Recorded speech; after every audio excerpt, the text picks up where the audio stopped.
Olá, gente. Estamos voltando aí para a segunda etapa com a entrevista com a nossa convidada Nanda Dearo.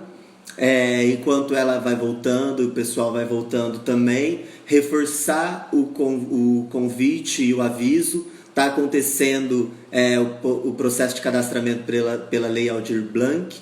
Isso quer dizer que tanto os artistas quanto os espaços culturais estão sendo cadastrados para ter acesso aos incisos 3 e 2 da lei, que se refere a editais, né, para novas produções, além de subsídio e auxílio emergencial para os espaços culturais e para as pessoas físicas que ainda não receberam da cultura, certo? A Nanda já voltou aqui, vamos voltar com ela.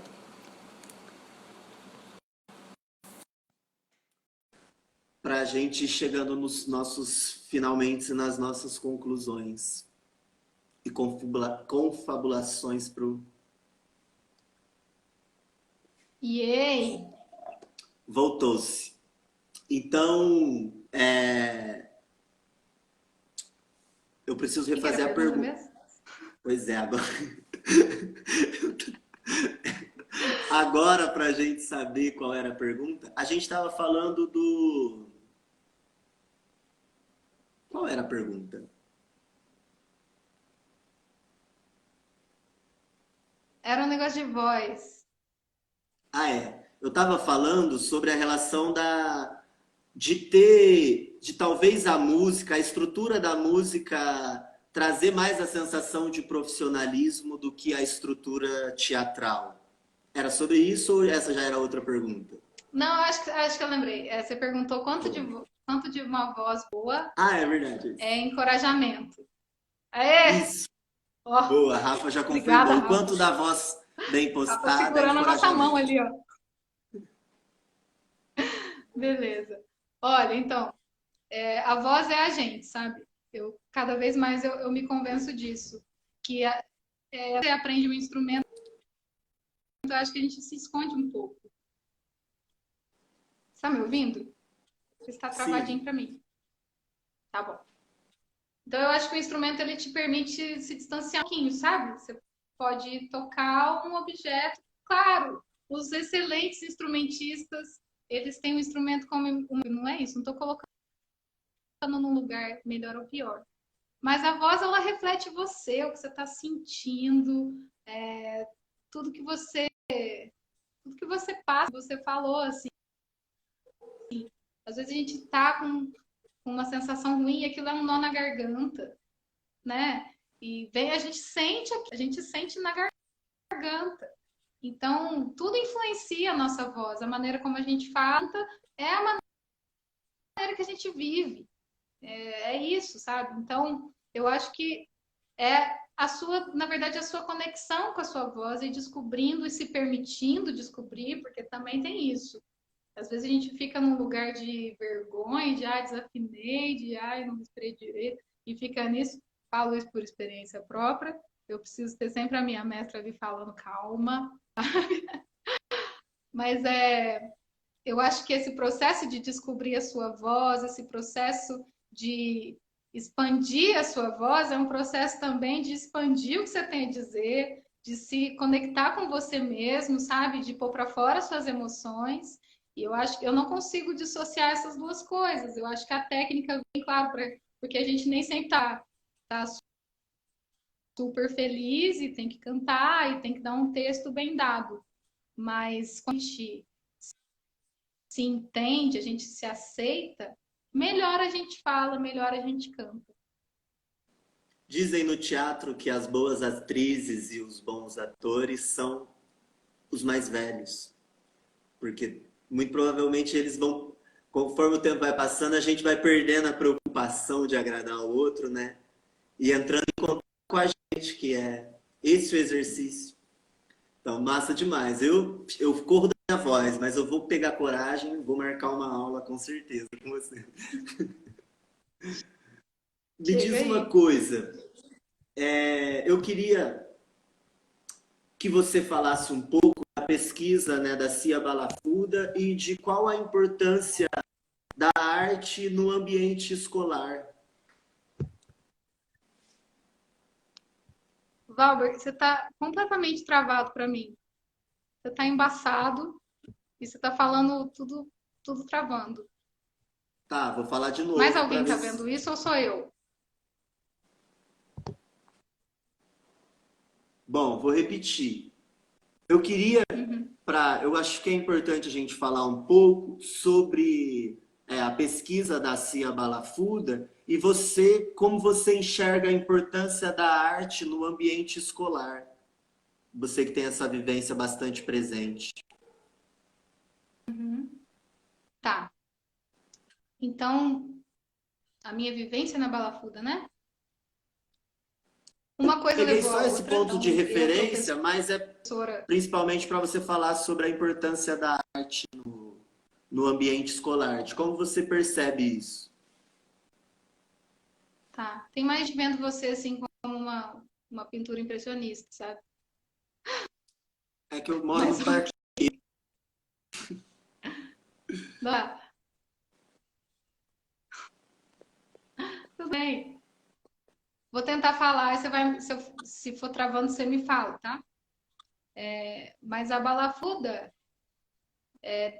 foi onde eu pude também dar vazão, assim, uma coisa que eu gostava muito de fazer, que era contar histórias para as crianças.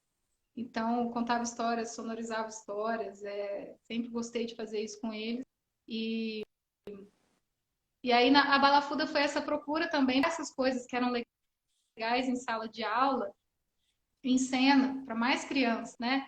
A gente vive uma realidade que, apesar de termos uma legislação, não é uma legislação muito clara e não é uma legislação democrática, né? Então, a gente não institucionalizado na escola, em todas as escolas, como a gente gostaria. Acaba sendo um privilégio de algumas crianças. Então, a nossa forma de conseguir levar isso adiante foi através do teatro, né? Levar um pouco das brincadeiras musicais, levar um pouco das canções para mais crianças. E essa proposta de tentar levar para o teatro o que em sala de aula acontecia. Então, atividades que a gente percebia que tinham interação, que as crianças movimentavam o corpo, alguma coisa com objeto, ou respondiam o que a gente estava pondo, a gente pensou que poderia funcionar no teatro. Um grande risco, mas funcionou. E aí a gente parte um pouco dessa proposta também de interação, né? Eu tive um pouco essa experiência já com a Bia no Brincanto, no Carna Bebê, várias coisas assim a gente pôde experimentar ali, né? Era um ambiente também de carnaval, que as crianças estavam ali brincando e a gente queria que elas brincassem, não simplesmente sentassem e assistissem um espetáculo. Então, essa coisa de valorizar a criança enquanto um ser que se movimenta espontaneamente, que participa, e as nossas propostas são para que elas não precisem assistir um espetáculo inteiramente assim sentadas, que elas possam fazer parte, mover o corpo, cantar, bater palma, bater o pé, sabe? Assim, e levar um pouco daquilo para casa. Então, a gente encontrou amparo assim em repertório de cultura popular, em brincadeiras assim, e tem sido uma pesquisa muito legal, assim, porque ela complementa esse trabalho que a gente faz na escola. Claro que na escola você vai consolidando isso, né? Então, o ideal seria que todos tivessem esse acesso. Mas como não é a nossa realidade, o que a gente pode fazer e a gente adora fazer é dessa forma. Mas e como é que você espera que seja a dinâmica da produção cultural pós-pandemia? Criar em pouco tempo ou dar o tempo necessário para a criação?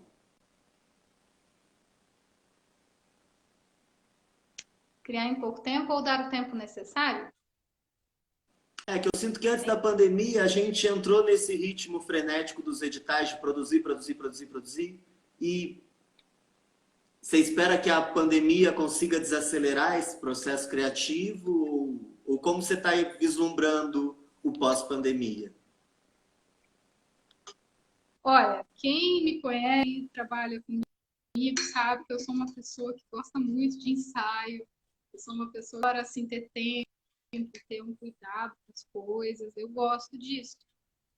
Mas eu acho que a gente aprende nas duas situações, sabe? A gente aprende tendo que entregar um trabalho em pouco tempo e a gente aprende tendo tempo para degustar o processo. E eu acho que as duas experiências me enriqueceram muito, assim. Então, eu acho que um cenário pós-pandemia, claro que para mim, sempre a gente tem um tempo para degustar, um tempo para é aquilo, né? Ter várias ideias, assim. Então, o Lama mesmo, que é o nosso espetáculo mais recente, é um espetáculo que tem um processo, né? Se a gente for considerar mesmo, é um processo que começa lá em 2015, 2016, com o nosso ator jornalista indo entrevistar as pessoas. E ele foi em 2019. Então, eu acho que esse tempo da qualidade, esse tempo da profundidade, esse tempo da calma, né, da fôlego pra gente, porque foi um espetáculo que mexeu muito com a gente também, emocionalmente, um espetáculo que a gente também quis ter muito cuidado para fazer, porque se tratava de um assunto muito delicado para aquelas pessoas e para nós, que também nos vemos nessa situação de ameaça, né, em relação às barragens, mas aprender no susto também, eu vou de novo falar do rasgaceiro. Eu acho que é muito importante, sabe? Eu acho que é tão importante quanto, talvez, sabe? A gente se dedicar a um trabalho assim e apareceu a oportunidade e você vai lá e você descobre que você pode também fazer um bom trabalho em pouco tempo. Isso exige da gente disciplina, isso exige da gente calma, exige da gente consistência também, uma caminhada a trilhar, né? Exige da gente a disposição de estar em formação, de estar em treinamento constante.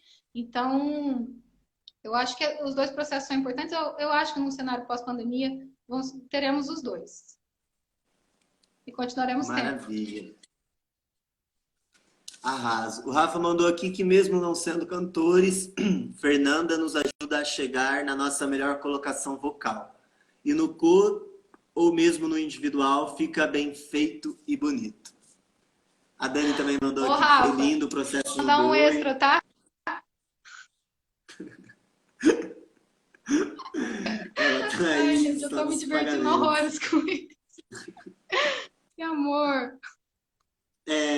Ô Nanda, para a gente finalizar esse nosso papo, já queria deixar aqui o meu agradecimento em nome da Câmara Setorial do Teatro por você ter aceitado esse convite. Foi uma honra para a gente receber você, trocar essa ideia, aprender um pouco com a sua trajetória. E o nosso intuito enquanto Câmara Setorial é justamente essa, assim, que mais encontros como esse aconteçam com outros artistas e que a gente possa cada vez mais se encontrar para avançar juntos, certo? Então, antes de fazer a última pergunta, eu vou Ai, falar sobre aquela possibilidade da Albert, gente. travou de novo. Fala de novo devagarinho, por favor. Tá bom. Antes de fazer a pergunta, eu só queria relembrar as pessoas, aproveitar a audiência que está aí, que a gente da Câmara Setorial do Teatro, a gente vai, através da Lei Aldir Blanc, tentar produzir um ciclo de rodas de conversa, justamente para a gente continuar com esse debate, para a gente pensar, e o ano que vem, vamos para onde? E se não tiver Teatro da Urca, vamos para onde? Então, já antecipar esse convite a você e a todos os artistas que estão participando aí com a gente. E a última pergunta é: tem alguma pergunta que eu não te fiz que seria muito importante de ser respondida? Gente, eu fiquei pensando também essa pergunta há dias e Eu não achei cheguei numa ótimo que você resposta. estudou para vir. Isso mostra a disciplina da musicista, que pega a Ai, meu partitura Deus, com gente, eu tempo, super estuda. louca. Gente, vocês não sabem, essa é uma das entrevistas, mas no universo aconteceram várias, porque na minha cabeça aconteceram, sabe? Eu lavando louça assim e pensando assim, então, Valber, eu não sei o que. Várias situações eu pensando respostas e perguntas possíveis, porque eu queria me preparar, né? E não me preparei para essa pergunta, não consegui. Mas agora que você falou, eu quero que você me faça uma pergunta. Nanda, qual é o seu papel? Massa, boa. Antes de fazer a pergunta, eu vou só fazer uma correção, porque eu falei blank de novo e a Júlia já me corrigiu, é blanc, porque é francês, não é americano. Quer dizer, não é estadunidense. Eu tô em É, inglês. Nanda, me diz, qual é, nesse mundão que está passando por um apocalipse, que vai passar certamente, qual é o seu papel? O meu papel é mudar as coisas.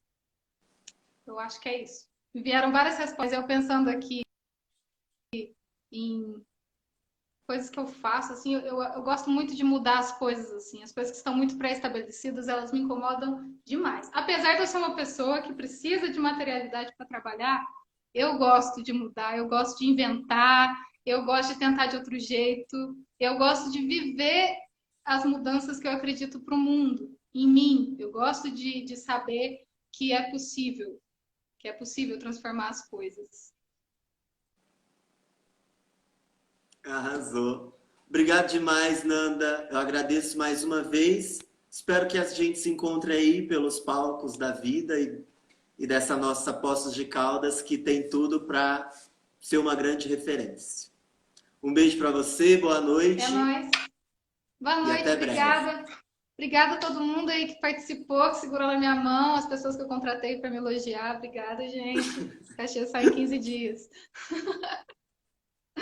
Muito obrigada, sou muito honrada, gente, de estar aqui e vamos continuar fazendo arte porque é uma das coisas que vale a pena continuar fazendo. Maravilha. Segunda, daqui 15 dias, nosso último programa, recebendo a Rafa Jacon, para a gente falar sobre como foi esse processo e também sobre o processo da trajetória dela. Espero vocês daqui 15 dias. Um beijo e um queijo. Obrigada.